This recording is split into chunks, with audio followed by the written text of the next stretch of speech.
Ladies and gentlemen, everyone's on steroids except for us. You can take our word for it. Welcome to the Keyboard Warriors, presented by CrosswindsAnime.com and, of course, rep CrosswindsAnime.com. My name is Eddie Law. We have out of LA, Jesse Bacaba, and out of Ohio, the one and only Fred Kirby. We were talking before the show, man, and this whole fucking look, you guys haven't heard.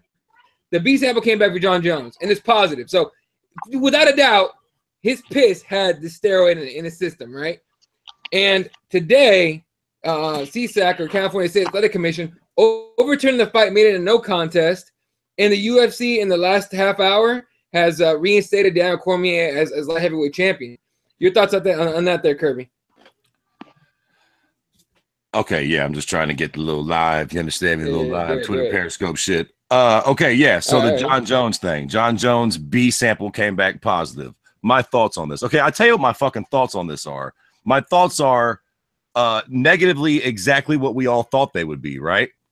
When the A fucking test positive came out, we were all like, fuck. We thought this was fucking what was going to happen. Honestly, who thought the B test was going to come back negative, right? If I'm not mistaken, it's from the same sample of piss. So it would have had to be something terribly negligent on their behalf if it wasn't the truth. Okay, so this is two fucking samples. I got into it this morning on Twitter with a couple people fucking saying I shouldn't rush to judgment on John Jones. What the fuck is the rush to judgment? This is the B sample. And they say, and the cat said, okay, so we know it was in his system, but we don't know how it got there. All due respect, what the fuck are we talking about? He got slipped a Mickey? What's he, a fucking young broad at fucking New Jersey? On the fucking strip? What are we talking about, man? Nobody slipped it to him. It was in his fucking system. And let's say we give him the benefit of the doubt, right? Let's say it was a tainted supplement, which for the fucking record, I don't think it was. But let's just say that it was a tainted supplement. After the last incident with the fucking gas station dick pills, at the very least, his funny ass deserves to be fucking suspended for being negligent as fuck. This is an old dirty steroid that you fucking take orally that only comes up in your piss. What the fuck are we talking about right now? There's no way that this dude got bamboozled and done this. People bring up the idea that it's stupid. Why would he take it like so close or you know, right before? Hey, man, I don't know. That's a good point. That is very dumb of him. But what the fuck? We would all be fools to just deny the tests. I mean, what the fuck are we just going to be like, well, you know, those are the tests, but maybe it's something else. Maybe the fucking the Diaz brothers, like ninjas in the night, slipped in and fucking poisoned them or the fucking like. I mean, what the fuck? Let's just start a conspiracy theory about it. Get Eddie Bravo on here, the fucking Twin Towers and the like. I mean, listen, man, all bullshit aside, I love John Jones as much as the next guy.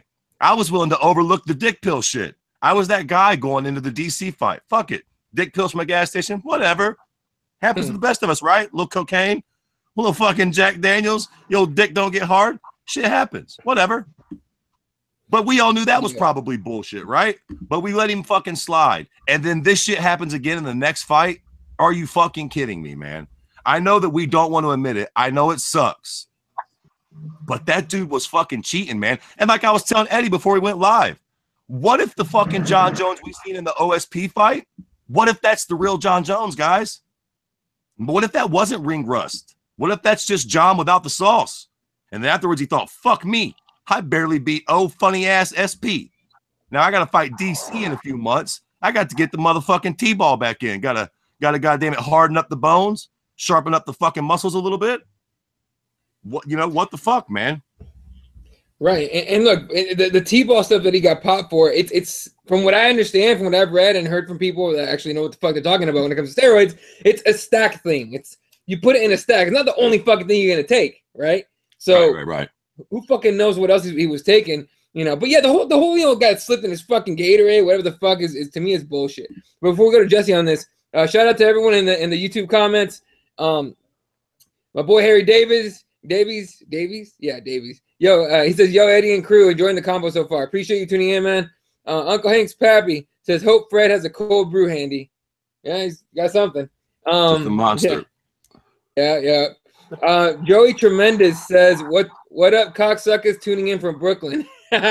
Hey, Brooklyn in the house. Oh shit, the East Coast is heavy today. Fightbook MMA says, not sure if this has been mentioned, but Daniel Cormier has been reinstated as UFC light heavyweight champion. It has.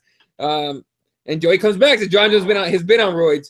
And then one of my actually favorite ones, Uncle Hank's Pappy says, T-ball is unlikely to be in your protein shake. Exactly. So, yeah, it's unlikely to get fucking slipped in your fucking Jack Daniels by a whore, too. Most whores don't got T-ball in their fucking purse. Right. So, Jesse, DC's now the champion again. My instinct is the fans are not going to accept it.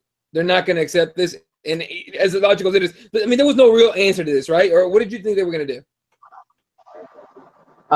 Yeah, I mean, what was everybody expecting, man? I mean, like Fred said, it's the same sample.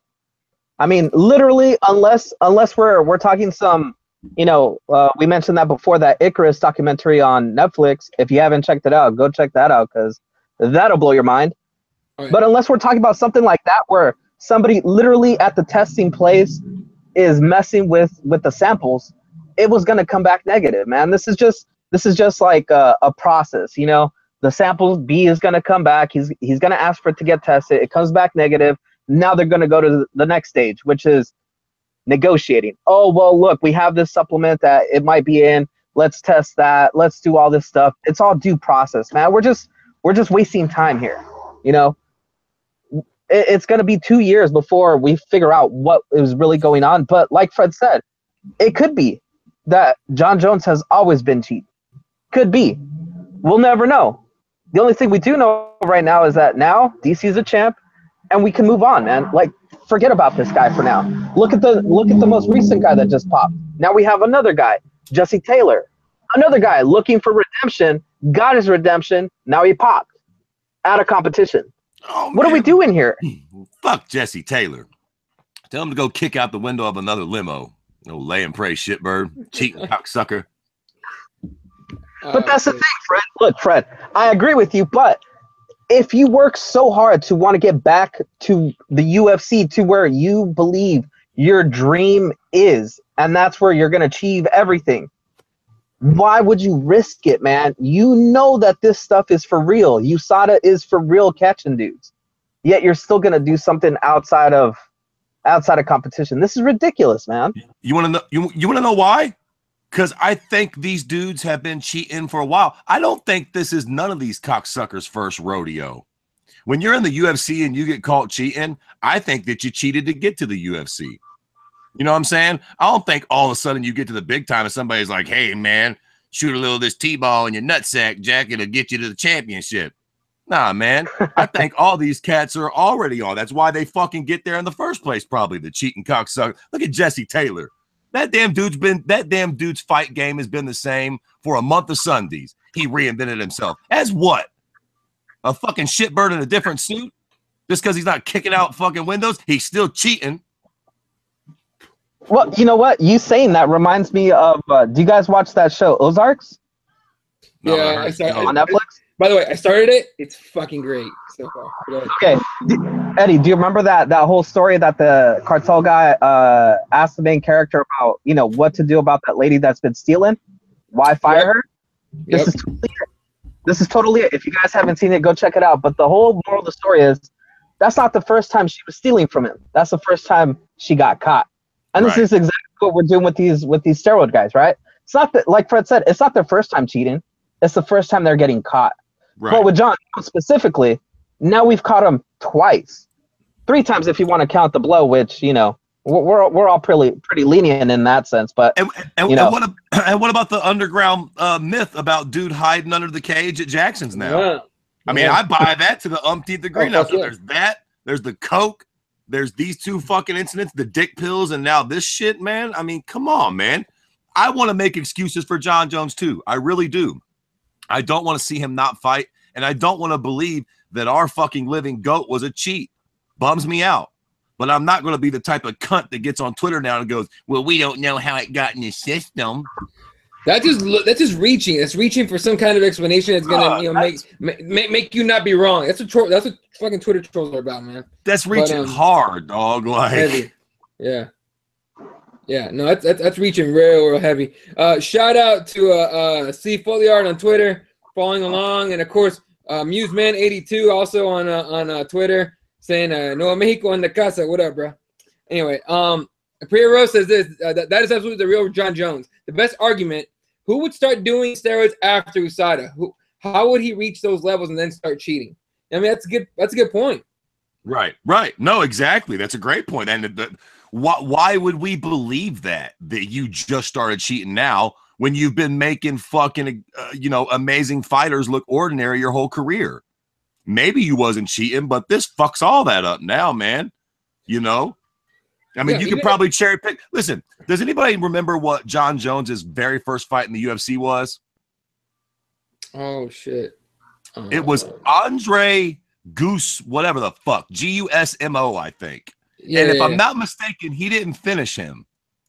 And I don't know if he finished Stephan Bonner either, which was his second fight. He landed that crazy spinning elbow that made Bonner do a 360, but I don't think he finished him. Okay. Now, after that, he starts fucking putting guys away. Next thing you know, he's fucking beating the fucking dog piss out of Shogun. Hey, man, one could cherry pick his career and say those first two fights when he wasn't able to finish guys like fucking Andre Goose, whoever the fuck, and Stephan Bonner might have been the only two fights that he wasn't on roids. Next thing you know, he starts smashing fools, disappears for a while, comes back, looks normal against OSP, and then pisses hot again. Maybe that's not true. Not saying it is, but I'm saying now you leave that up for interpretation throughout his career. You can make a valid point for that, where he's looked human. Maybe he just wasn't on the juice then. Yeah, very possible. So the guy you're talking about, Andre Guzmão, yeah, he won by decision. Then Stephan Bonner by decision. He beat Jake O'Brien at UFC 100 by guillotine in the second round. And then the DQ Matt Hamill, right? But and then beat the piss out of Matt Hamill, finished Jake O'Brien. Yeah. Oh no, finished Jake O'Brien. Then he goes TKO's Brandon Vera first round.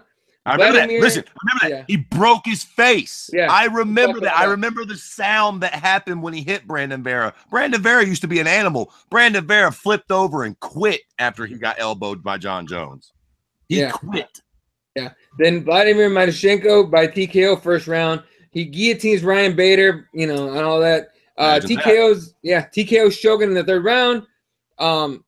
Submits Quentin Rampage Jackson in the fourth round. Then submits Lyoto Machida second round. Then a decision against Rashad Evans. I thought it was a weird fight for him. But, you're right. After that, the fucking fight with Glover Teixeira, the first fight with DC, it's all fucked up. He went on a fucking tear after those first two fights. And I'm not trying to just completely throw him under the bus and delegitimize his whole legacy here. But goddamn, man, I don't want to be bamboozled. If he was fucking cheating during those fights, then they don't count, man. He didn't really do Rampage like that. He didn't do Machida like that. It don't count if you fucking cheated. And here's the other thing that we have to consider, though, too. Since he kind of got into the UFC, he's been making pretty good money. And to do these kind of things, like I don't know if you guys heard Chael Sonnen's whole thing about it. Like, the people that are probably helping him out, quote unquote, know what they're doing, and they're not cheap, man. This stuff that he's doing probably isn't cheap, and the reason he probably popped for this stuff is because it was a tainted quote unquote supplement, right? That's what he's saying. That's what they're selling. Right. Chael Sonnen says that they gave him some kind of steroid stack or whatever, and it was tainted with this T-ball stuff, and that's why he popped for this stuff, which is probably why he was so shocked that he got popped. Like, they had nothing ready for this stuff. So to me, it's like, well, when you're making the kind of money that John Jones is making, when you have the kind of money and the resources, you can definitely be those type of guys that can cheat your way through your whole career, probably, right?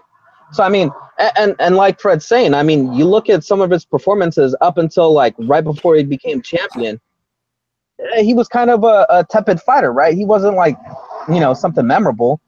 Then he just, out of nowhere, exploded and took off and started really, really, like, wrecking people, like you said, some of these guys that he initially beat and utterly destroyed, they're no chumps, man. They're not guys that you really run over like that. Yet he did. So, and listen, if he didn't or he wasn't using steroids then God bless him, and may I forever rot in hell for saying this shit. But goddamn it, How do we not know now? You can't fucking harm us for fucking bringing it up and saying the shit. You know what I'm saying? You can't blame us for fucking bringing this up now. This is what you get. This is what happens when you get caught cheating this late in the game. People are going to question everything, man. But you know what, Fred? Go ahead. If you ever run into John Jones, he's not going to answer any of your questions, though, because of this, right? You understand that, right? He's going to Luke Thomas you. You know that, right? Yeah. I don't plan on running into John Jones anywhere, so I don't really give a fuck about that. Listen, let me quickly before we happen to get off this, or maybe this is the next topic we're heading to. Because listen, what else are you gonna say about John Jones? Right? He bit the big one. I don't see how he gets out of this. He might not get 4 years, but I suspect even if they do blame it on a supplement, and even if USADA buys that, just on negligence alone, his funny ass is gone for 2 years, which is a long time. So at the end of the day, as much as John Jones meant to the sport and meant to all of us, if he's gone for 2 years, that's a lifetime in MMA. So we might as well stop wasting energy talking about it. It is what it is. We'll see what happens. If they can pull off a miracle and somehow prove that he got a Mickey slip to him or something, we'll see. But as of right now, John Jones is an afterthought again, which brings me to my point about the next topic. They went ahead and called that fight a no contest with him and DC too, and they gave DC his belt back. I'll start this off. Fuck yeah. Fuck yeah. And going into that second fight, let it be known, y'all can check our shit. We always do the podcast. That shit's on wax, Jack. I was a John Jones fan going into that. I've always been a John Jones guy. I like DC, but I was a John Jones guy. But now that all this has happened, why the fuck wouldn't we give DC his goddamn belt back? He didn't lose it to a rightful heir. Dude got caught fucking cheating. So fuck yeah, but all these people, DC don't deserve the belt. Fuck right off, man. Yeah, fuck DC got head kicked and then fucking thunderstruck by a guy who was on a thing that makes your cocksucking bones harder and your muscles leaner. Go fuck yourselves, cocksuckers. He deserves his belt back. He didn't lose it to somebody that was playing fair. And then the fight should get overturned because he got caught fucking taking roids. And when a fight gets overturned, it goes back to the way it was before, which is DC being the champ. Like it never happened. Bottom fucking line, Jack. If you got a problem with that, I don't understand it. John's gone. He was cheating. DC was the champ before. He never really lost that fight now. You got to take it back. It's a no contest. It's a fucking no-brainer. What's the problem? Right. So, Uncle Hank's, go ahead, Jesse. What's up? Oh, no. I was going to ask Fred because now this changes my opinion. Now, before all this happened, I had put John Jones as #1 pound for pound, right? Mighty Mouse, I had moved him to #2 because he was able to come back after attain his belt and everything. Now this whole thing changes for me. Now John Jones gets completely removed, in my opinion. He's no longer a person of any merit. And I think you have to put DC as #1 pound for pound guy up until, in my opinion, Mighty Mouse breaks that record, if he's ever able to. What do you guys think? I can't hate on it. I mean, DC's only 2 losses was to a cheating cocksucker, for all we know. So, I mean, technically, you could say that DC's undefeated at heavyweight and light heavyweight, technically speaking. I can't argue that. And just based on strength of competition, ain't that how they do shit in college basketball or college football or something? The rankings? They base it on, like, you could have, y'all both can be undefeated, but they go down to the strength of your competition at that point. Yeah. Okay, so let's just do that shit with MMA. Mighty Mouse is a good kid. He's great. But if you divvy up strength of competition, when you talk about the guys that DC has fought, the Anthony Johnsons twice, the Gustafsons, the goddamn, Josh Barnett when he was probably roided out of his fucking head at heavyweight. Oh, like a motherfucker. You know what I'm saying? Strength of competition, fighting a weight class above where he could naturally be. You could make a damn good argument that DC is the pound for pound best fighter now. Yeah. Jesse, were you gonna say something? No, I mean, even ask all the people in the comments, man. Like, I mean, how do you not say that DC is now obviously the pound for pound champ? I mean, like Fred said, undefeated at heavyweight, undefeated at lightweight, because now we can take away John Jones's whole record, from my opinion. Just scrub John Jones off of all the records because he's no longer relevant up until this whole thing gets resolved in 2-4 years or whatever, right? So what else do you have at that division at light heavyweight? you have nobody that can even touch DC at this point, right? Now you get DC back in there, back in his mode. I mean, he's gonna go on a good run, in my opinion. Yo, bro, can we just take a minute to say somebody who's really probably salty about this is AJ? Because it seemed like there for a brief moment when John Jones won, AJ was like, "Hey, Jack, I might be able to slide back in here. I could probably maybe knock him out and blah blah blah." Now he's like, "God damn it, cocksucker! DC's the champion. Time to go back to my selling weed." Yeah, back selling weed. Back selling weed. Time to get back on that grind. Yeah, catching up on the comments here. Uncle Hank's Pappy says anywhere from Greg Jackson, and Raiders says Jackson's been pretty quiet. And what's that guy's name repping Jones too? Makikawa, who Uncle Hank's Pappy says he's a professional liar. Yeah, they haven't said shit really. Listen, not today anyway. And to be honest with you, I think that speaks volumes. Because I think they know that this is some real ass shit. You're going to hear from them. Don't get me wrong, but I think they are getting their fucking ducks in an order. They don't want to be. They probably don't know what to say, and they definitely don't want to say nothing wrong at this point. Yeah, you got to shut the fuck up. Shit from nobody. Yeah, because they're probably like, mom's the word. Hey, PR 101. If you don't know exactly what you want to say and exactly what you want the point to be, shut the fuck up. Don't say nothing. Nothing. Yep. You know what I mean? Until you have a plan of attack. And right now, they're having a hell of a time putting it together for sure. The Hardcore MMA show, it's our boy Jeremiah. He says, in my eyes, he's the true champ since Jones has been cheating his whole UFC career. If he takes steroids the night before a fight, that motherfucker's been juicing his entire career. Very possible. Very possible. Very, very possible. Yeah. Joey Tremendous asks, what does this do to DC's legacy? That's a good question. Because pump it up. That's what it does to DC's legacy. Hey, listen, man. When I fucking first heard that fucking shit happen, y'all know how DC had that little video, the goddamn it, the cake and chicken, the pie pies and shit. I just imagine DC in his house with like fucking Back in Black by AC/DC jamming, and then some tiny whiteys eating fucking cupcakes and eating chicken. I'm back, bitches. Off of that right there, I just scrolled down and Joy Tremendous goes, because Priya Rose was saying, she says, can DC please vacate the belt and move up to heavyweight? And Joy Tremendous goes, damn right, I want a DC fueled by donuts and chicken again, up to heavy. Oh my God. That's right. Fuck yeah, dude. But again, you know, what up? It's true though. This only makes DC look better, right? Now, can we not get DC in a what is those one of those epic fights against the heavyweight champion Stipe? Like now we can sell this stuff, right? Now we can go the guy that basically ran John Jones out of the UFC you know, he had the juice to try and beat DC, got caught. Now he's gone out of the sport. Now we have the cleanest champion going up against the heavyweight, moving back to heavyweight, possibly conquering heavyweight. I mean, let's do this, man. DC is up and up for DC right here. DC Stipe in Detroit, UFC 218. Damn. I mean, shit, it would be a good fight. I think that they both have options right now, but down the road or something, that definitely could be something to build towards. I think we definitely do need to kind of scrub John Jones from our memory here, man. We got to get rid of that. Last time I never did it. I never looked at DC as the real champion. I didn't. I was always just waiting for John to come back. But this time is so different. I think that, you know, I kind of agree with Jesse here, man. I think we just need to scrub that fool. And unless he comes up with some fucking crazy evidence that proves that this was all just a big misunderstanding. And it would have to be some serious evidence at this point. Unless that happens, you know, just forget about that dude and start making plans for the future with what we got now. One good thing about DC, we can look at that cute little soft cocksucker and tell that he's not cheating. God bless his soul.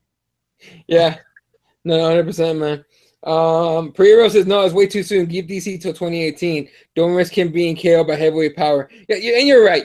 I just want to see DC take it, you know, almost like he might go for a second belt. I just think I just think that fight could be huge if built properly. Get DC another win or two, and then, you know, man, Francis Ngannou might have the belt by then, and you could, you know, bill him as this crazy, you know, Goliath. Yeah. So definitely something to look into though. Like the divisions did just, you know, it's a bummer, obviously, with John leaving. But trying to look on the bright side, man, you know, it does open up some avenues now. He's gone. He was cheating. So now we can kind of get the other business. Yeah, for sure. Museman82 says we gave Bones the benefit of the doubt. He got the benefit, and we got the doubt. Duped again. Yeah. There you go. So, I mean, that's the best way to stamp it right there. Duped again. I mean, basically, that's how I feel. Yeah. Yeah. So, all right. Anything else before we move on to the next thing here? Nope. I guess that's about it. So, for the record, too, this will probably be one of the last times you hear us discuss John Jones on this show, man. Like, I'm not trying to sully the dude's name. Yeah. It is what it is. I'm just trying to forget about that dude, like a bad ex-girlfriend. But don't even sound sad about it. This dude, we've given him our fandom. We've given him every opportunity to prove himself to be the best, and this is what he does. So, you know, like you said, a bad ex-girlfriend, you don't even think about it no more. You're just like, done. Bye. It kind of depends on what kind of head she gave. Shit. That head was fire, boy. I still think about you from time to time. You disgusting poor. If the head right, Fred, there, Aaron Knight. But anyway, all right, moving on here. Demetrius Johnson against Ray Borg, which is supposed to be last weekend's main event, and you know we know the whole story with Ray Borg, has been rebooked for UFC 216. Jesse, do you care? Did you really want to see that fight, or should we move on to someone else? I don't mind it, man. I think you know, you give a guy an opportunity to do something, and you know, if he really got sick, he really had, you know, no medical clearance to go, all right, give him another opportunity. Now, the only curious thing about that whole thing, and I don't know if we talked about it last time, but I remember that this came up just this week, is that after that, he's no longer working with his nutritionist that he was ranting and raving about that whole week. So there's something shady going on there, but you know what? I'm going to give him the benefit of the doubt. Now, if once we get to the event, you know, when that happens and he pulls this stuff again, it's over. He's no longer, we're just going to have to force him to move up, right? Just like Kelvin Gastelum, just like a bunch of other guys, just move up. No more opportunities at flyweight. Yeah. I mean, look, if it's a whole deal making weight thing, so you got to say something, Fred. Yeah. There we go. Can you get this accurately represents my thoughts about this cocksucking fight at this point. I mean, I just, you know what? To be honest with you, I hope Ray Borg fucks him again, man. I hope he fucking fucks the pooch again. You know, fool me once, fucking shame on you. Fool me twice, fucking shame on me. I mean, this fucking guy has bit the bullet so many times. I mean, fuck. For the sake of all of us, I hope he fucking, you know, gets his shit together, makes the weight, or doesn't catch pneumonia, you know, 12 hours before the fight or whatever the fuck. But I'm fucking over it. Nobody really wanted this fight from the judge. It's been a fucking weird year for the UFC, man. It feels like there's been a lot of awkward kisses going on. You know what I'm saying? Like we get this real awkward kiss with GSP and Michael Bisping. Nobody really asked for that fight. Nobody really wants it, but we're just going to do it. You know what I mean? Because we're here and we're MMA fans, so it'll work. Ray Borg and fucking Mighty Mouse. I mean, who really wants that fight other than Ray Borg and his team? I mean, who really is dying to see that fight, man? And then we're going to awkwardly tune in to watch it. And DC, Mighty Mouse is going to fucking, you know, throw him a beating, inevitably. And everybody's going to fucking, you know, not give two shits. Goddamn. DJ is going to get no fucking credit for the shit. Like, it just seems like a fucking no win for any of us. Who cares, man? Nobody wants to see the fight. Mighty Mouse isn't going to get the credit he deserves if he wins against Ray Borg. Like, it's all just a fucking shit show, man. I really don't know who he should fight, but quite real talk, I'd rather see him take a fight at 35 against damn near anybody. Yep. Yeah. I mean, just honestly. Yeah. No, for sure. And Raider says, I'm so over Borg, you know, Ray Borg. And then Priya Rose says, why can't we just get Pets? Oh, Pettis. Oh, yeah, I see the miss. Nah, man, you know what? I would like to see Pettis fight Cejudo. Me too. Cejudo and Pettis, and then Cejudo and Pettis, man. That and then the winner of that fights DJ. But let DJ go take a fight at 35, man. I'm fight Ray Borg, man. Fuck that in the ass, Jack. I want to see DJ get punched. Yeah. How about this, Fred? You let him break the record, then he starts doing all the fun stuff you want him to do. Move up to 35. Have, you know, whatever fights you want to book him in. He just wants this record more than anything. Can he pick a guy that'll make weight for me, please, so we can get this record out of the goddamn way? Fuck. Wait. But then tell me, out of all the people that are in his division that he hasn't beaten yet or fought, name one of those guys that deserves a shot. Are the guys he's fought? That he hasn't fought yet. Name somebody that he hasn't fought that deserves a shot right now in his division. I mean, God, man, there is nobody. But Pettis? How low you think we can get CM Punk if we get him on a little meth? or fuck it already? Yeah. No, fuck it. Let's see him Punk go in there at 170. He still gets massacred. True. Let DJ take his first fight at welterweight. Woo! Yeah, fuck Connor. Yeah, okay, I'm gonna go that many weight classes out. Fuck you. No, but no, but as I don't know if we're gonna touch this point, but Cejudo, impressive in his last fight, exactly what we thought he would be, right? Right. We thought that given enough time, Cejudo would be this guy that had the best striking, had the wrestling to keep it standing, and had the power. Finally, he's starting to show it, but the downside is he already has a loss to DJ, right? So this is the problem with Sergio in there.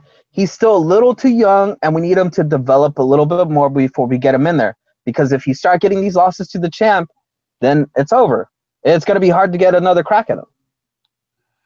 Yeah, but really, man, with Henry, he was so kind of early into his MMA career, and he looks like he's actually like gotten a lot better. So if he was to come in and stop Sergio Pettis by strikes, hypothetically, like outbox him, I think you could actually sell that fight with Mighty Mouse at that point. Like at that point, I think a lot of us would be like, all right, shit, dude's hands look a lot better. And, you know, little things like that make all the difference in the fight. We know that fucking Cejudo could wrestle with DJ. He just couldn't strike with him. If he could actually strike with him a little bit, he could, you know, change the whole dynamic of that fight. No, for sure, man. Now, this fight's been rebooked. That is the reason we're talking about it. Has been rebooked for UFC 216, which, if you guys remember, is the Kevin Lee, Tony Ferguson interim title fight. Now, it's probably going to bump Dariush and Dunham off the main card, but it's going to be Ferguson, Lee, Demetrius Johnson, which they might even try to push. Johnson and Borg. They're probably going to put a Coleman. I don't think they could put it as the main event, not anymore. But Ferguson, Lee, Johnson, Borg, Verdum, and Lewis, Van Zant, Jessica I, and then Harris and Godbeer. I don't know. A lot of people were asking, does DJ and Ray Borg make UFC 216 like a ridiculous amount better? You know what I mean? Like a better card by like a lot. Yeah, I don't know if I'd say a lot, but it doesn't hurt. Yeah, no, listen. God damn it, Ray Borg.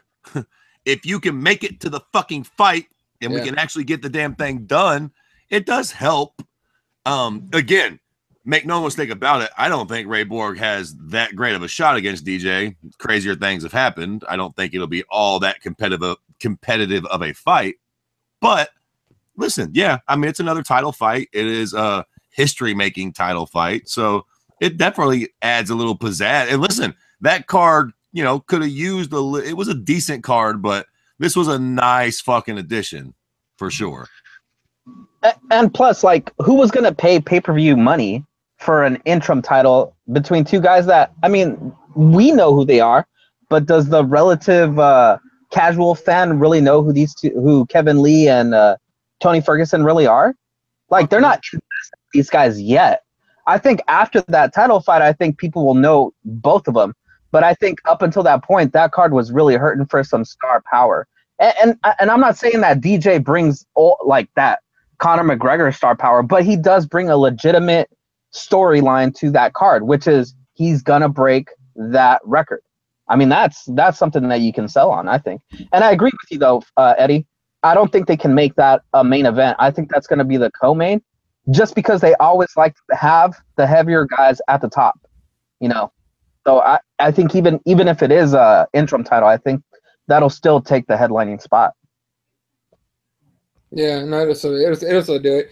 And then I had a fucking tweet from Museman here. Oh, Newsman says DJ has been starving his competition out of 125. He's never going to go up to 135 to get murked. He's a hypocrite, but not dumb. Yeah. Very well could be true. Look, he's not stupid. He did pretty well at 135 before. Remember, guys, like one of his losses was to Dominic Cruz when he was a beast. So, right, no doubt. Yeah, not surprised. MFZX back in the YouTube comments saying Tony the Cringe Ferguson, the cringe dude. You know what? Now that he mentions that, that dude is kind of cringy when he talks. Like you're just waiting for him to be weird as shit. You're like, God damn it, Tony, what the fuck's up? Yeah, I am not a Tony Ferguson fan. I've never really been a big not that not that he does anything. I think he's a little overrated for my liking. Just my personal opinion. I think he's a little overrated. Yeah. So of course, don't like the Mexican guy. I get it. Yeah. He barely looks Mexican. He looks more like a Cuban Puerto Rican mix. He looks confused. No matter every time I see him, he looks confused as shit. Like he can't hear what you're saying. Raider says, "Dude, I have no faith in any of these cards staying intact anymore. I don't either." You know what I mean? No shit. And listen, hold on. Okay, that brings up a good point. First off, you're right. B, what the fuck? Mm-hmm. We can never relax. The fucking morning of the fights, I'm getting cold shakes because who knows?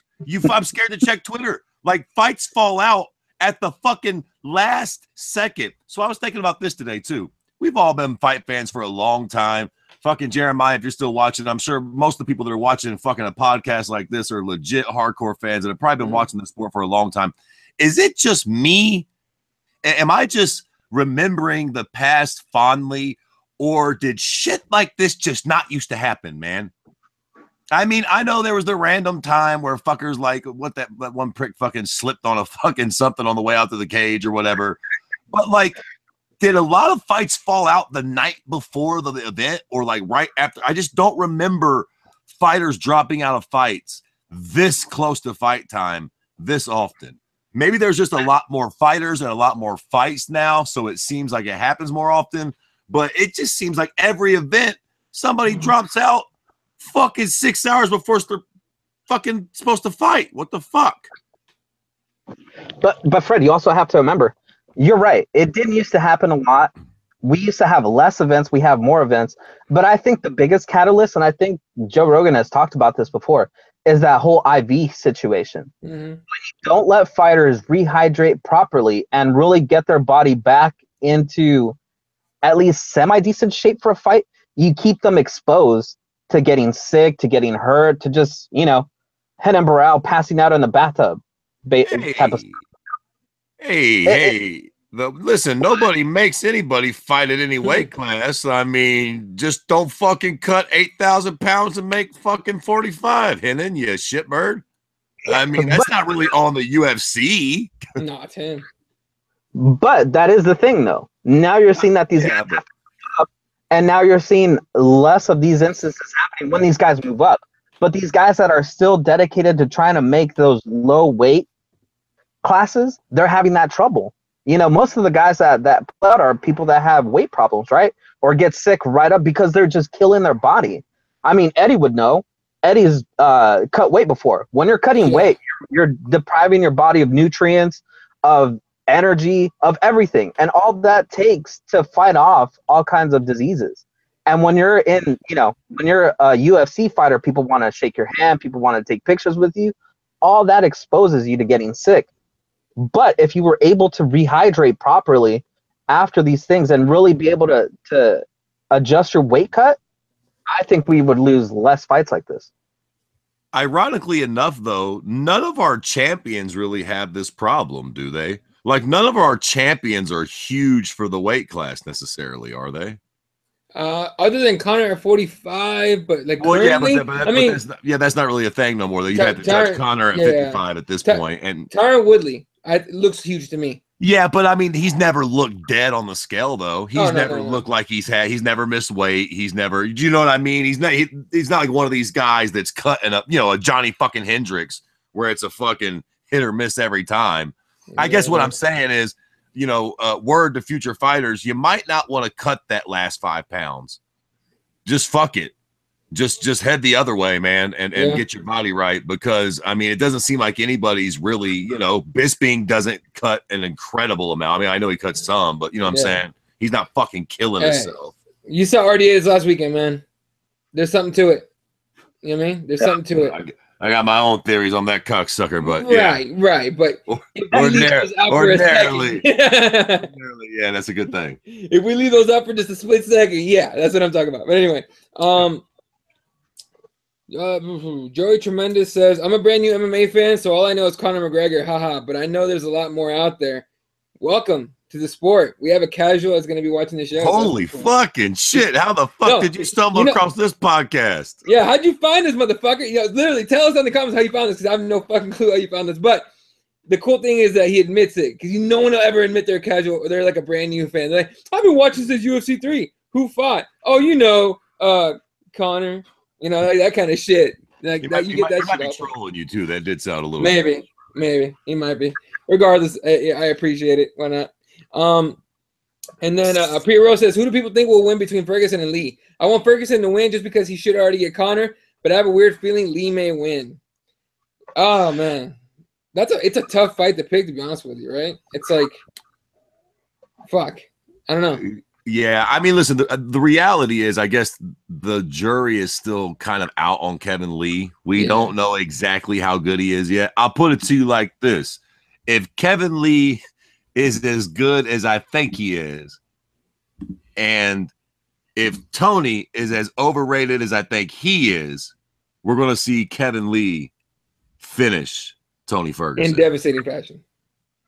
Yeah, well, I mean, listen, he's an actor. He's a devastating fighter. So, yeah. I kind of think he'll get I think he could rock him on the feet and then submit him on the ground. I don't think he'll necessarily catch him on a scramble, because I got to hand it to Funky Tony. You know, he's over there training with Eddie Bravo, and then his jiu-jitsu game is nice. But I think I don't like Tony striking as much as a lot of people do. I don't find it all that great. I think he's weird and it's funky, but I think the right guy with really good timing is going to time him and crack the fuck out of him with all that awkward movement. Thus, Kevin Lee, even worse, Conor McGregor. Yeah, exactly. Could be wrong. That's why we have the fights, but that's the way I see it playing out. No, I'm actually with you on that. I look, I like the jiu-jitsu. I like the ground game. I like the fact that he takes chances. But with the striking, dude, whenever I see him do that weird ass shit and coming from different angles, I always see angles to attack him in, to counter him in. That, you know what I mean? And again, I'm not in there fighting. I'm out here watching from TV, so it's a little different. But you know, the right coach, the right fighter is going to be like, yeah, bitch, that ain't going to work. Not saying it would be easy, just saying it's possible. It's possible. There you go. It's possible. Right. Yeah. Right. Yeah. Priya Rose asked, do they have other flyweights on the Borg DJ cards? If you're talking about 216, there are two other flyweight fights. Both are in the early prelims. That's Matt Schnell and Marco Beltran, and then John Moraga and Magomed Bibulatab. John Moraga, keep your hands up, boy. This shit goes south. We might just have to throw you in there as a piece of fresh meat for the lion. And you can, hey, look, you can make that. You can kind of sell that fight because he fought DJ way too early in his career and got smacked. Yeah, got submitted at the last second, actually. In a worst case scenario, what the fuck? Exactly. Out of all those, I'd rather have John Moraga in there. You know, he's making a fucking at least try to make it some kind of fight. Make says or asks or Jeremiah asks, what if Cejudo had stepped in for Borg on Saturday night after the performance he had against Heist? I'm not convinced he didn't get offered the fight, because I think DJ would have taken that fight. I think Cejudo's like, yeah, I'm not fighting them number one, possibly number one pound for pound guy on no notice without a camp. I mean, is that even like possible though? Could he have even legally taken the fight like that? It was like fucking 1 week away, wasn't it? I think it's possible because Borg dropped on Friday night, the night before the weigh-ins, on Thursday night, right? Right. I think they could have made it happen because they made it happen with Soto and Dillashaw. I think. No, but I'm saying though, homeboy had just competed though, right? Are you talking about before, like, and you're talking about like scratch the Cejudo fight? Oh, right. Yeah. Oh, okay. I got you. Yeah. But fuck it, whatever, man. Shit worked out good now. 216 did kind of need a little boost. I mean, and now, really, look, the fight to make is fucking Cejudo and Sergio Pettis. Yeah, Pettis. That's the fight, man. And then at least we'll have a real decent fucking contender at 25 for DJ once he gets done with this whole Ray Borg fiasco. 100%, 100%. All right, moving on here to the next thing. Jesse Taylor flag for by USADA for violation. Bout versus Bilal Muhammad are removed from UFC Sydney. These dudes are still popping, dude. They're still popping. It's like they don't think that they're gonna get caught. Wait, tell me, did he pass the eye test as they put it? Was he passed that for you guys?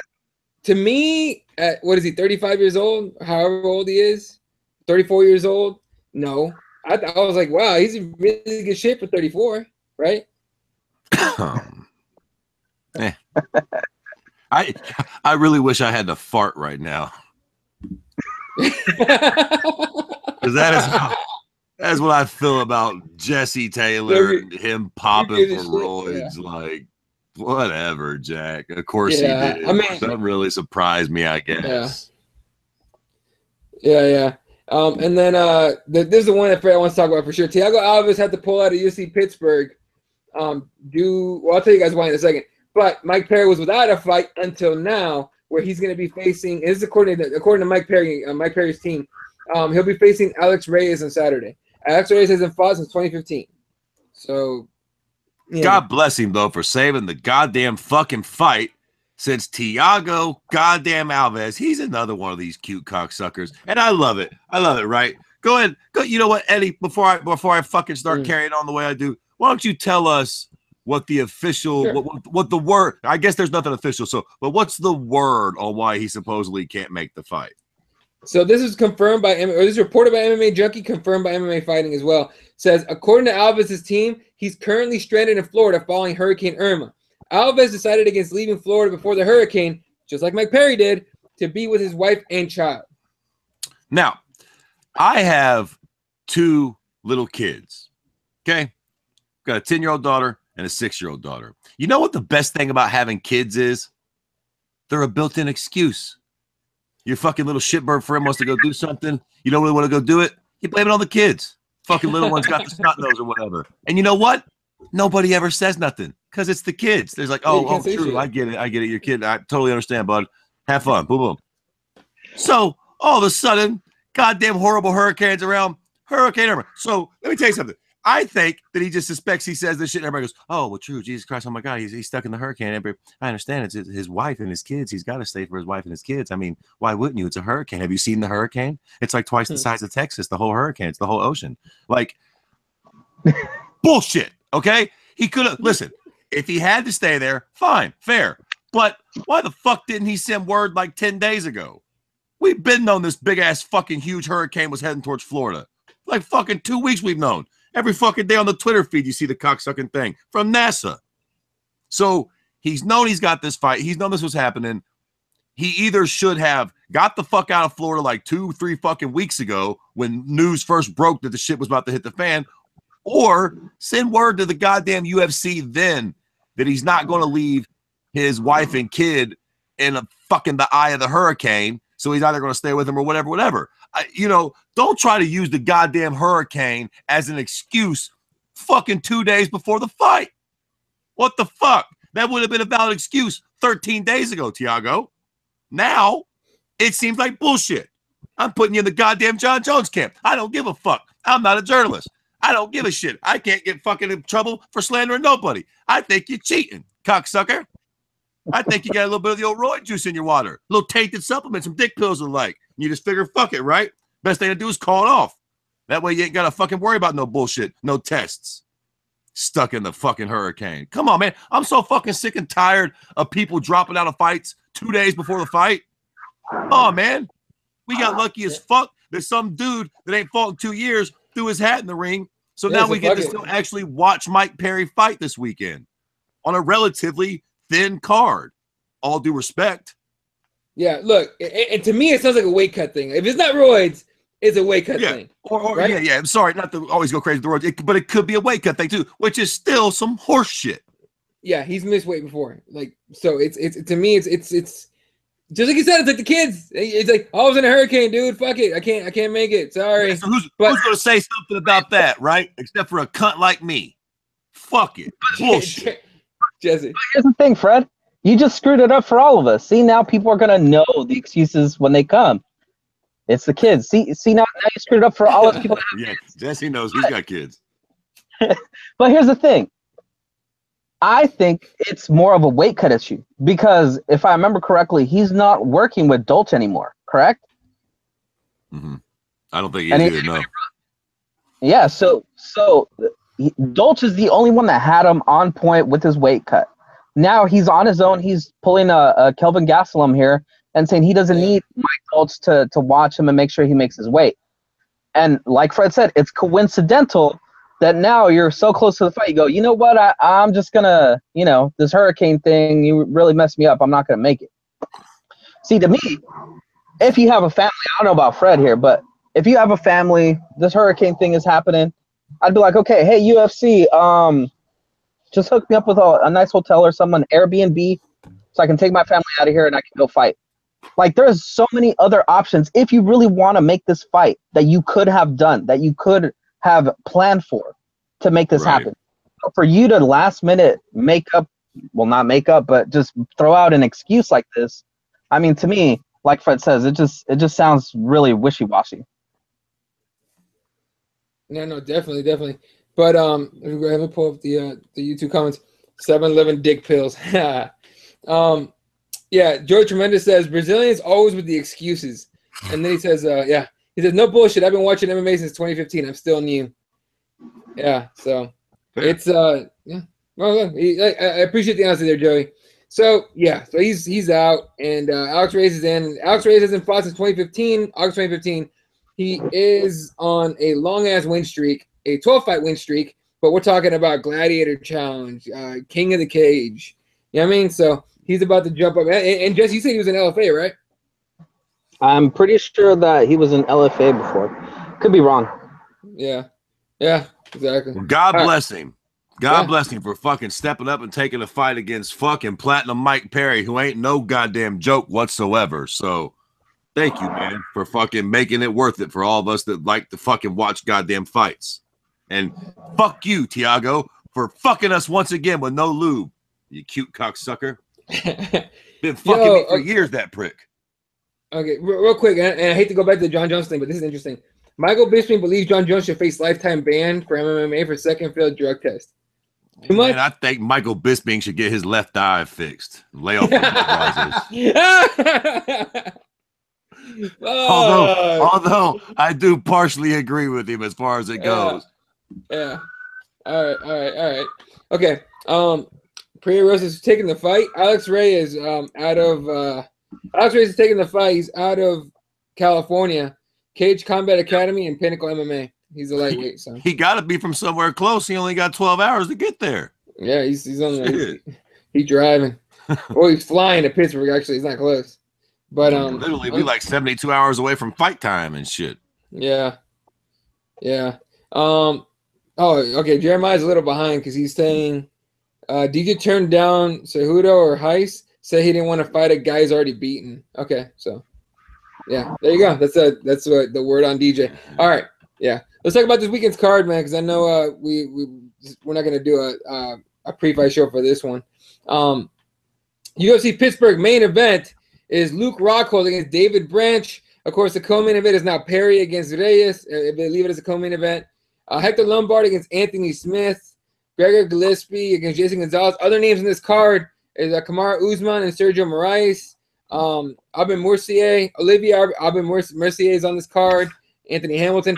And fucking Uriah Hall against Krzysztof Jotko might be, to me, that's a good fight.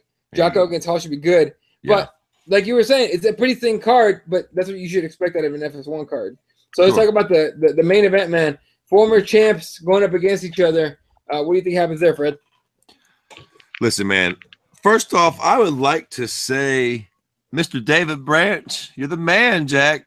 I don't know if you guys have seen any of the pre-fight shit leading up to this, or if you caught his interview on the MMA Hour. But David Branch is talking a big game, talking a lot of shit. He's actually selling this fight for me a little bit. Now, listen, I love that he's selling the fight. I love that he's saying shit like, I'm going to hurt this kid. And it all sounds good on wax. But in all honesty, I think Luke Rockhold is about to steam this fool. I just don't. I think Bisping got lucky, man. I think Luke was slipping. He took him lightly. He never should have done that. But when Luke Rockhold is on his game, I think he is at the very upper echelon of this weight division. I think that motherfucker could compete at 205. He's huge. He's long. He's rangy. He's a great striker. He's fucking hits hard. He's a really solid grappler. I mean, who's ever took him down and held him down? You know what I'm saying? I just really don't see how David Branch wins this fight. I mean, I suppose if Luke takes him lightly and you know, gets cute, he could get socked in the face. But I really see Luke Rockhold just stopping David Branch by strikes first round, maybe second if he chooses to be a little timid. But I don't see David Branch putting up much of a fight in this fight whatsoever. You know what's funny? And Jesse, you know, I'll go to you in a second. Joey Tremendous says David Branch looks like my old Coke dealer from Queens. Bruh. Yeah, that's hilarious. He might have been if it was a couple years ago. He might have been. Who knows, man? Hey, Joey, hey man, if you're still on that shit, you know, do your thing. But if you're off, let us know if it maybe is the right guy. Jesse, what about that fight, man? I mean, look, I'm taking Luke Rockhold as well. I mean, yeah, David Branch, double champion, all that shit, in fucking World Series of Fighting. Yeah. Okay, I just think that, you know, Luke Rockhold just the overall better fighter, inactive for a while, but the overall better fighter. What do you think there, Jesse? Damn. Okay. First question, like serious question, and anybody in the comments can answer this. How many people are actually going to watch this fight card live? What do you mean? Are you guys going to watch this live? Are you speaking about the Canelo Triple G thing? Exactly. Or are you going to watch the Canelo fight? What are you going to do? I don't know, man. I haven't decided what I'm going to do. I'm probably going to illegally stream that fucking cocksucking boxing match and try to watch it on my computer at the same time or something. You mean you're going to pay for it and watch it yourself? That's the thing. This card, like, can actually has some names that people might know, has some exciting names, honestly, that put on exciting fights. Yet, I don't think a lot of people are going to watch this card. Due to the fact that we have such a huge boxing match happening the same night. But in regards to this, I think you guys are crazy, man. I think Luke Rockhold is a pretty boy at this point. He's thinking about modeling. He's thinking about being, in TV, in movies. He's thinking about his career past fighting. And I have to see what his mindset is in this fight and how he fights in this fight before I can put my chips back on Luke Rockhold. Now, before, when he was going to fight Chris Weidman, I was all in on him. I said that he is probably the best fighter we have at that division, and he was going to crush Chris Weidman. And he kind of did, right? You know, I was vindicated in that. Yet, after that, he got a little, too big for his head. Thought, Michael Bisping was going to be a nothing fight, and he got knocked out. Now he's been away from the sport because he said that he wasn't going to get up until they gave him a good fight, a good lucrative fight for him. And what happened? David Branch, as on the same night that Triple G and Canelo are fighting, that's a big fight for him. You're telling me that the UFC pulled out their checkbook and was like, okay, Luke Rockhold, we got some good money for you for this fight. Nah, man. See, this is Luke Rockhold coming back because he has to finish out his contract. I don't think his mind is in this game, and I think David Branch wants to be in this fight, wants to be in this in the UFC, and wants to be a competitor here. I think David Branch is gonna stun him just like good old Michael Bisping did. No way. Jesse, I got a hand to you. One thing that I enjoy about you is that you're willing to go out on a limb sometimes. And I got to say, because of this little fucking gutsy decision you just made, I can't wait to do next week's show. Because David Branch is going to get that ass whooped, boy. Whoa, he going to take a beat. I think David Branch is going to get fucked up, man. But Uncle Hank Patrick has a good point, Jesse. I agree with you guys, though. Look, if Luke Rockhold is the Luke Rockhold from that Chris Weidman fight, it's not even going to go half a round, man. No fence riding, cocksucker. Don't think we're letting you back on the bus after this, Jack. You done jumped off and talked a whole bunch of yin yang. After he smashes David Branch, you're walking home. That's fine. That's fine. I'm riding with David Branch here. All because right. my point is, Rockhold should do it. But his mentality, his mental state, his whole wanting to be, a model and all this stuff, that's not what a fighter thinks about, man. A fighter, after he gets knocked out, doesn't go on a little, modeling career run, TV run. No, a real fighter goes back right into that cage looking for his title back. What has he been doing this whole time? He's been thinking about other things, man. He's got one foot out the door. Jesus Christ, calm down, Jesse. You sound like you're hating on the boy because he's good looking. He was hurt. What do you mean? What's he been doing? He's been nursing an injury, you fucking mean cocksucker. God damn. Boy. All right. Raider says I'm gonna record and watch after boxing. Look, I'm in San Diego this weekend, and shout out to my team CTA. One of my training partners going down. One of my best friends is going down to compete in San Diego, and it's just gonna be us too. So I gotta go and support and yell shit from the sidelines like, hey, don't get fucking choked out or some shit like that. Anyway, no, but I gotta go corner my boys, so I'm definitely gonna be there. But I'm more than likely gonna miss most of the card. I'm hoping to catch the main event, but I want to watch the Canelo fight, dude. Canelo Triple G, that's a sick fight, man. Yeah, it's hard to not want to watch that fucking fight, even on there's some MMA on, but that is definitely the most intriguing boxing match that I've kind of wanted to watch in a long time, probably since Floyd Canelo. Mm-hmm. See, and that's the thing. This is a card, honestly, come on, guys. Hector Lombard, Mike Perry, those are good names right there. Even Kamal Usman, who, what was he called? The next Anderson Silva or whatever. There are some good names on here that eventually might be something, so the casual MMA fan could actually enjoy this card and could be looking at future stars. Yet, ain't nobody going to be watching this card. That reminds me of something. Just hearing Hector Lombard's name. Just quick question for y'all and anybody who's watching that wants to respond to this one. Bigger bust in the UFC, Hector Lombard or Crow Cop? Gilbert Melendez.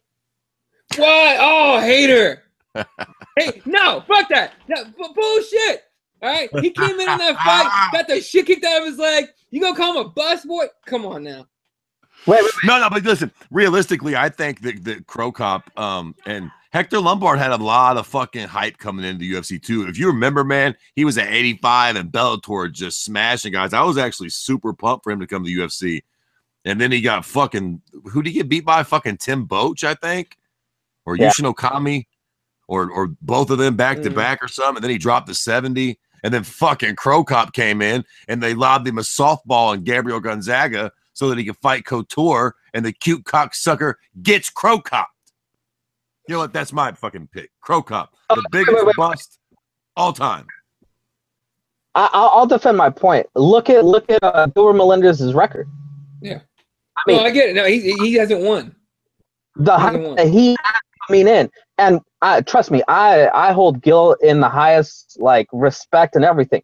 But his career was far beyond already. He had all the wars in Strikeforce, all the wars, all the exciting fights. When he came into the UFC, I just think it was past his prime, man. No, it was, and I definitely agree with that. It was past his prime, and when they said, he's gonna fight for the title as soon as he comes in, I'm like, dude, okay. I mean, yeah, go for it. I don't know if he's gonna do much in the UFC, and he didn't. He wasn't able to. I think he fought for the title. Was it twice or once?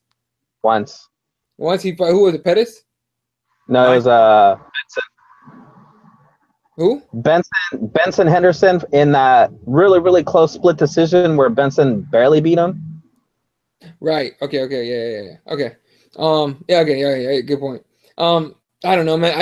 What was the thing? For me, the question, and I don't think he's overrated, but maybe because I'm a fan. He's one of the few guys or fighters that actually put any kind of I'm a big fan of. No, hold on. I didn't mean overrated. I just meant a bust as far as coming to the UFC with a shitload of hype and then just fizzling out and not performing to what you thought they was. Because I mean, Crow Cop was that dude. I remember when Crow Cop got to the UFC, I thought he was about to just start murdering people, and he never did shite in the UFC, but get worked.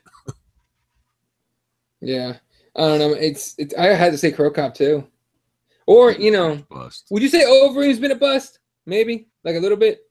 A little bit. Judging, I mean, he was coming when the UFC signed Overeem. It was right after he had won them K1 titles. I think he was like the dream champion. He had won the fucking most prestigious kickboxing shit in the world. And then he came in. Remember that shit? I don't know if it was his first fight, but he was fucking dancing like he was on his way to a rave to fuck a couple whores when he was coming out to fight fucking Bigfoot. And fucking Bigfoot thunderstruck the fuck out of him on the cage and then screamed in his face. Yep. Okay. It's pretty disappointing. No. I got it. I'll put up 2. Because Gil, like I said, I love Gil, but I just think that what he's done in the UFC is not what we expected. But I'll put up 2. 1 will probably Sage Northcutt, because he had a lot of hype coming in and he did not perform at all. And then my other one would probably be Kimbo Slice. As the biggest bust? Yeah, because think about it. They had that whole season, you know, where he was like the big star of it. He was going to run through all those heavyweights, and he got wrecked right in that first fight. And then he got into they still allowed him to get a contract, and they were like, yeah, he's going to come in here, really make exciting fights. And his fights were boring, and he didn't do very, very good in the UFC at all. I think it was 2 losses, and then he's gone, right? Yeah. I dig what you're saying. I think the only problem with that is motherfuckers that knew what they were talking about still knew Kimbo was going to get worked. I think people who knew what they were talking about actually thought Crow Cop was going to come do something. And then we were all kind of like, oh, shit, that dude ain't really who we thought he was. Like, motherfuckers that knew something kind of knew. Like, I knew when Kimbo fought Big Country, it was about to be a wrap for fucking Kimbo. Yeah. That's true.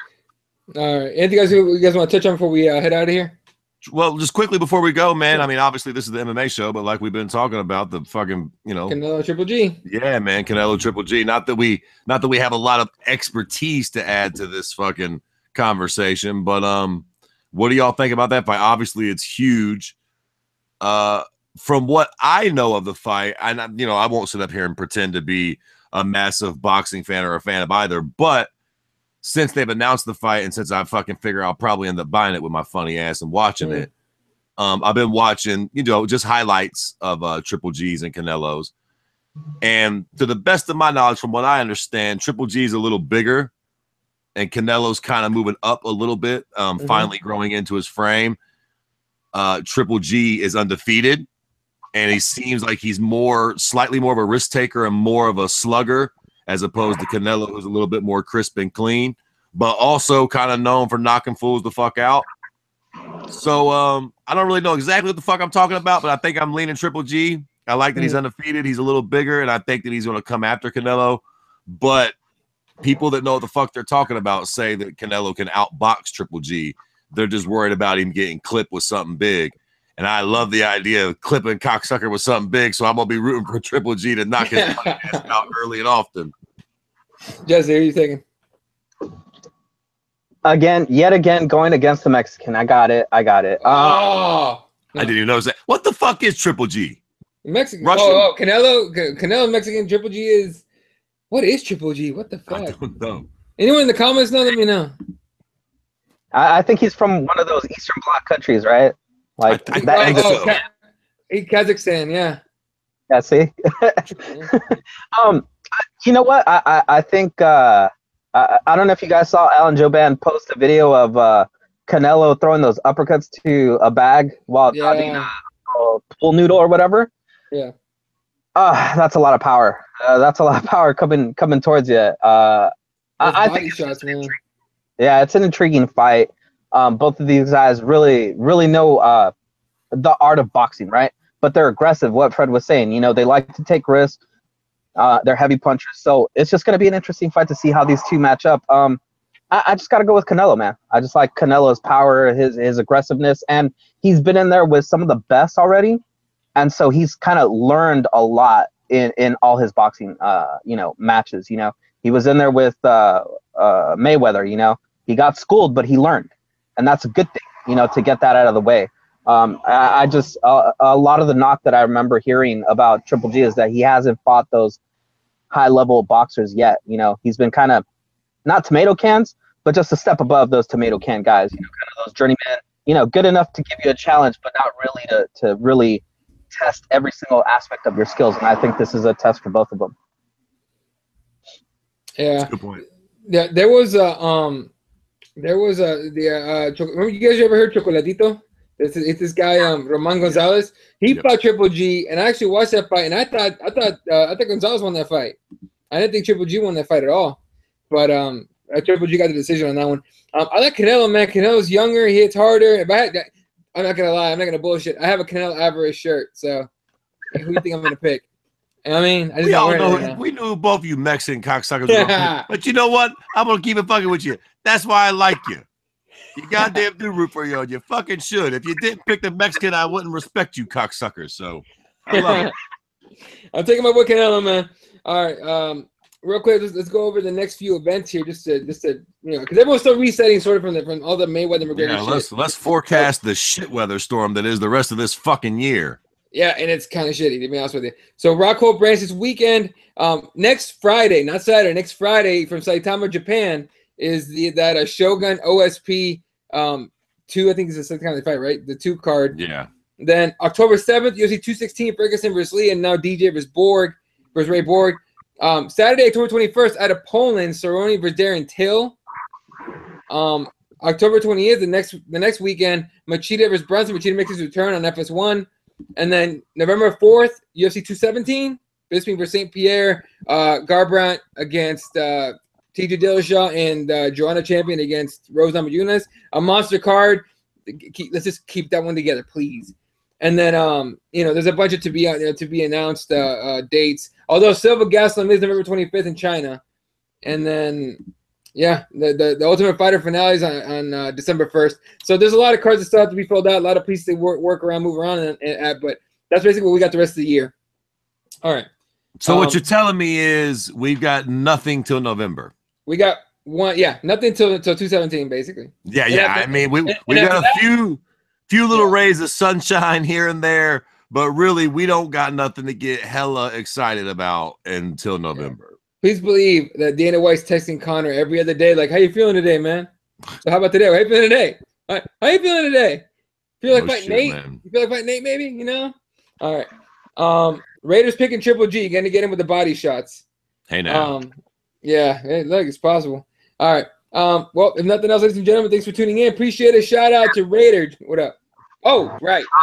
Go ahead. Okay, so the next event that is for everybody to watch, hopefully, if you guys know Spanish, or if you don't, just put it on mute and watch some badass fights. Or learn, motherfucker, shit. Go ahead. Combate 17 is happening on Friday. I'm going to be there. We had a giveaway, so we have some names that Eddie's going to read off. It's going to be here in California, in Redlands, California. But if you guys can tune in, I mean, honestly, the main event is a fire fight, man. Froggy Jose Estrada is a guy that he's a stand-up guy. Not very good at the takedowns and stuff, but when he's standing, he's throwing, he's putting you away. He's dropping it to 145, so it's going to be an exciting first time for him to drop down in a weight class. Testing out style. Yeah, so it's a really, really good, interesting fight. There's a couple other guys here.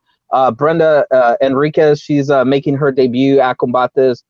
There's also Javier Garcia, Marcos Bonilla. There's a couple different fighters here that are spread out through the card. You guys should definitely check it out. And Eddie's gonna read off names of the people that won the tickets. So happy for them. Yeah. And also Kira Batara. Don't miss that chick. She's not on the card. Oh, she got pulled? Yeah, I haven't heard back why, but yeah, she's not on the card. Oh, get the fuck out! I'm looking that up right now. But you had something to say there, Fred? No, I was just gonna say, homie's nickname Froggy. Yeah, his name is Froggy. His name's not missing that fucking fight, Jack.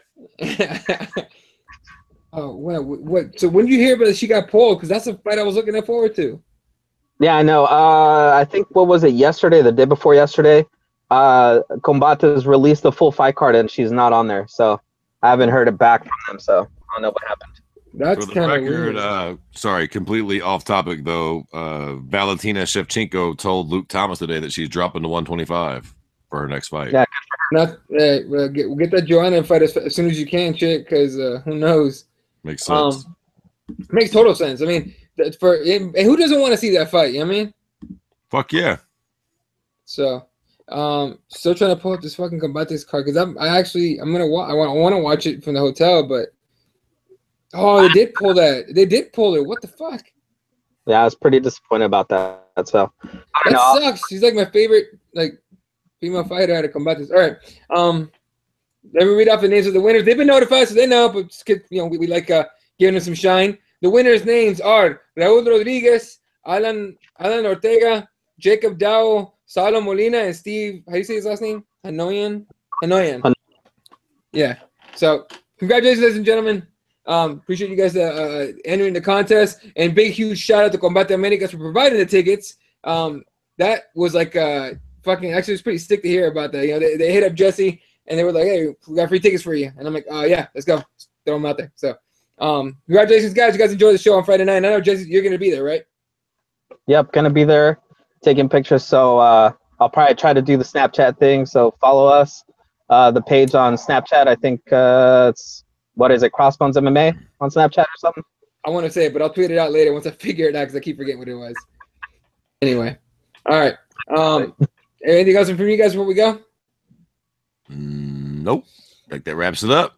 Cool. All right, wrapped up another show, number 67, ladies and gentlemen. Shout out to Raider. Joy Tremendous. Piero says, oh, shoot, I had a question for Jesse about that. Forgot his name, the guy for Clásico. Who's she talking about?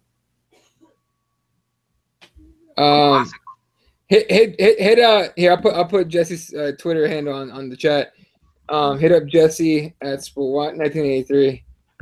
Anyway, all right, so again, shout out to Priya Rose, Knuckle Hanks, Pappy. Five Book MMA was hanging out earlier. Jeremiah, the Hardcore MMA Show. Shout out to you, man, for sure. Thanks for tuning in. Joy Tremendous, welcome to the MMA crowd. I like when people admit that they're new because now we can school you before you get destroyed by all the other casuals. So that's good. Yeah. Priya Rose. I saw Gary Coasting here somewhere. Not Surprised was on here. And yeah, appreciate you guys tuning in. Anyone that watches the shows, appreciate it. Please hit the thumbs up, subscribe, leave a comment. We go back and forth, shoot the shit. And yeah, that's gonna do it for us. So for myself, Jesse Bacaba, Fred Kirby, shout out to SpicyPros.com and BrettCrossmanMMA.com. Good night, ladies and gentlemen. Good night, Wilshire.